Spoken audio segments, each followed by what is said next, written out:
kwa ruhusa yako, naomba nimshukuru Mheshimiwa Rais kwa kuniteua na kuniamini katika nafasi hii ya kumsaidia Mheshimiwa Waziri wa Elimu, Sayansi na Teknolojia.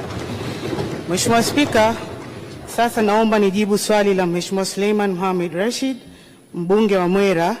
Mheshimiwa Spika, mitihani ya taifa ya kidato cha 4 na 6 ni mitihani muhimu ambayo usahihishaji wake hufanyika kwa baadhi ya walimu kukusanywa katika vituo maalum kwa ajili ya jukumu hilo, unaozingatia muda maalum, usalama, usiri, mazingira wezeshi na ubora wa kazi.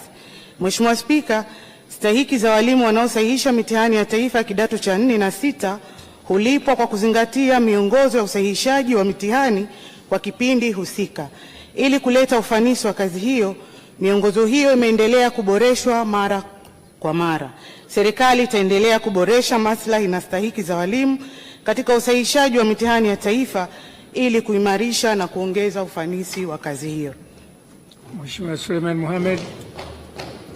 Asante Mheshimiwa Spika, nimpongeze Mheshimiwa Naibu Waziri kwa majibu mazuri, lakini pamoja na majibu hayo, swali, je, serikali haioni haja kuandaa mwongozo wa dharura wa maboreshaji ambayo utaweza kuzingatia kulipwa kwa posho la kujikimu pamoja na posho maalum kwa walimu ambao wanasahihisha mitihani hiyo?